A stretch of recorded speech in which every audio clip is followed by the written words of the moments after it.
positive.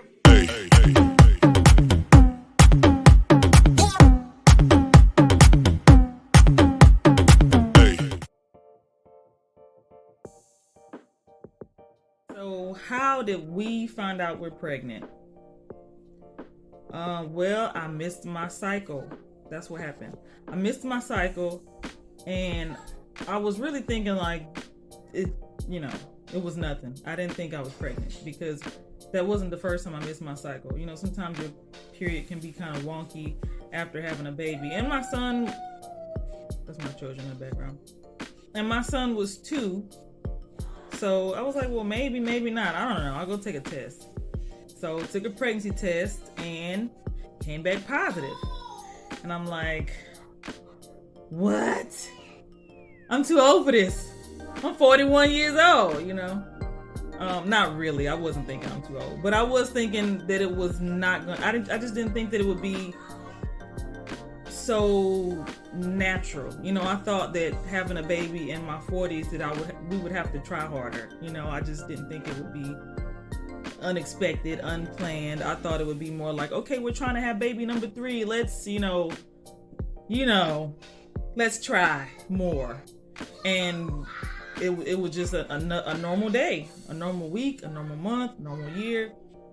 So totally unexpected baby number 3. I mean, we were both excited. We were probably more surprised than anything and excited, like, another child, but a blessing, totally a blessing. Well, I am almost 8 months pregnant in a couple of weeks. No, in 1 week, I'll be 8 months pregnant, and I'm 41, but in about 3 weeks, I'll be 42 years old. So, I don't know if I'm going to turn 42 first or the baby's going to get here first, but if baby comes according to plan, I'll be 42 first, and then the baby should be here a couple of weeks after my 42nd birthday. The challenges for me being 40, almost 42 and pregnant, to me is no different from baby number 1 and baby number 2. It's the same. I mean, on paper, well, let's read what it says. What are the challenges of geriatric pregnancy? Let's look at it. Okay, so what is geriatric pregnancy? It's defined as a pregnancy in a woman who is 35 years or older.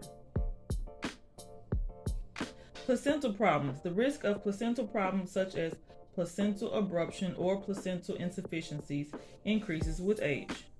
Multiple gestations. Oh Lord. The chance of having multiples such as twins or triplets increases with age due to higher rates of fertility treatments. Okay, so that's why I was like, well, I ain't had no fertility treatment. So it's fetal distress. The risk of fetal distress during labor, which can lead to complications during delivery, increases with age. Interesting. C-section. The risk of having a cesarean delivery increases with age due to a higher rate of complications during labor and delivery. Advanced maternal age. Pregnancy at an older age increases the risk of complications such as gestational diabetes, hypertension, and preeclampsia. Chromosomal abnormalities. The risk of chromosomal abnormalities such as Down syndrome increases with age. Preterm. The risk of preterm birth or delivering before 37 weeks increases with age. Well, that's not one of my problems. Obviously, I am there. Fetal distress during labor can happen at any age. Doesn't matter if you're 22, 32, 42, it doesn't matter. Because the problem with the fetal distress has nothing to do with your age. It's not like, okay, I'm 42, so my baby's gonna be more stressed out because of how old I am. No. It's how you think, how you've carried yourself during the 9 months of pregnancy. It's on you, mom. So don't let this list right here, it came from wherever, the internet, online medical sources. But if you carry yourself healthy, you have a healthy mindset, you're not gonna let anybody stress you out. You're not gonna stress yourself out. It doesn't matter how old you are. So my first child, we got pregnant at 35 years old. That was my first baby.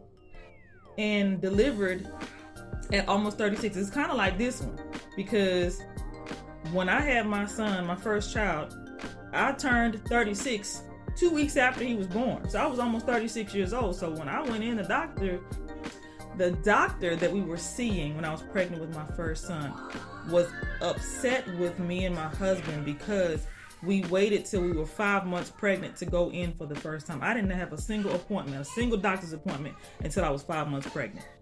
The only thing that I had done before that was taking a pregnancy test. And so when we made our appointment at 5 months, the doctor's like, why are you waiting until you 5 months pregnant to come in here? You're 35 years old. This is a high risk pregnancy. And me and my husband looked at each other, and we looked at him like, how can you determine this high risk when you haven't even seen me? I just sat down in front of you and you telling me it's high risk. High risk means that you've gone through my chart, you've checked me out, you know I'm high risk.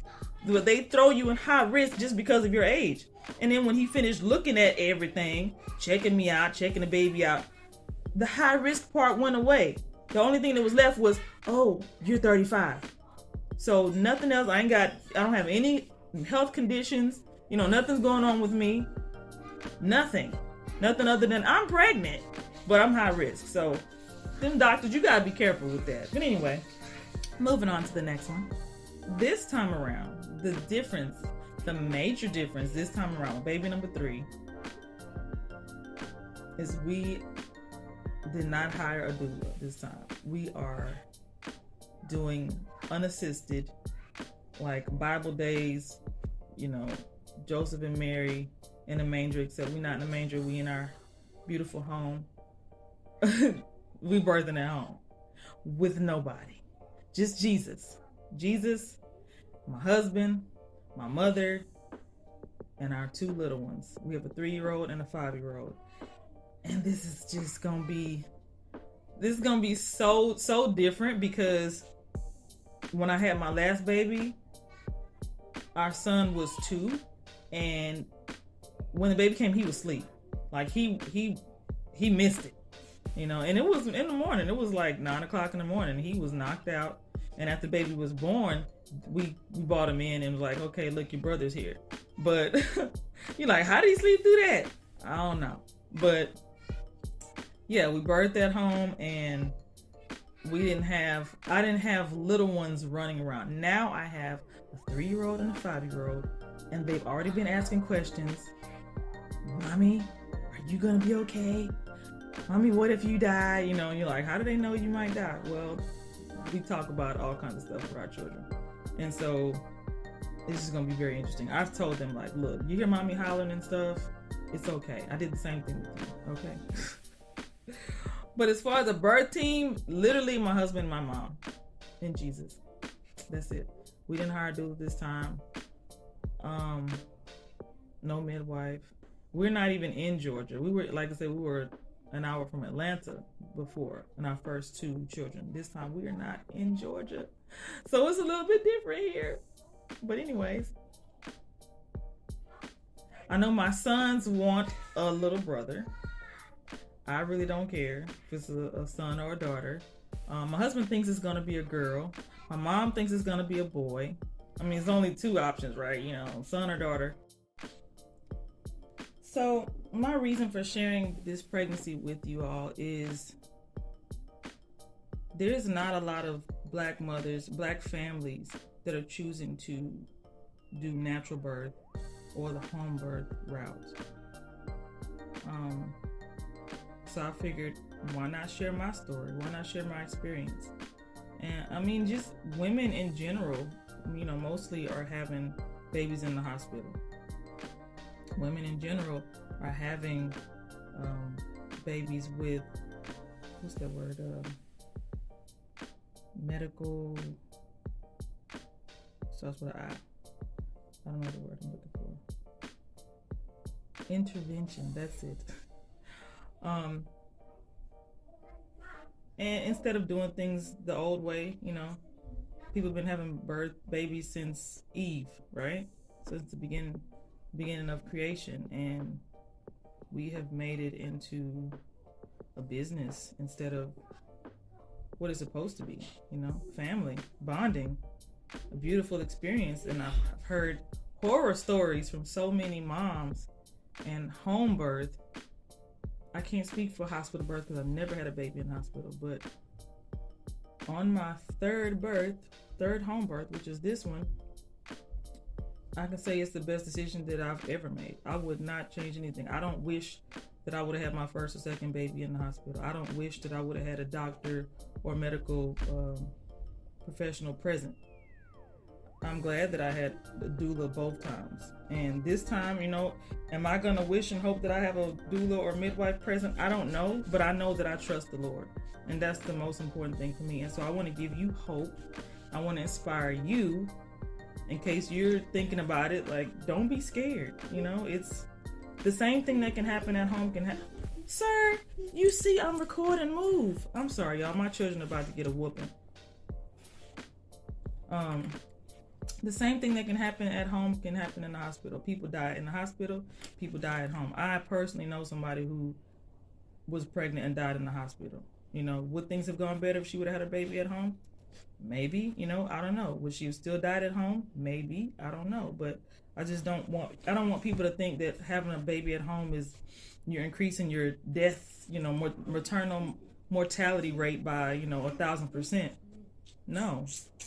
I mean, there's many benefits to it actually that, doctors aren't going to talk to you about, because if you have your baby at home, how is your doctor going to get paid? So anyway, this is why I'm sharing it, because I really want to inspire you and I don't want you to be afraid. So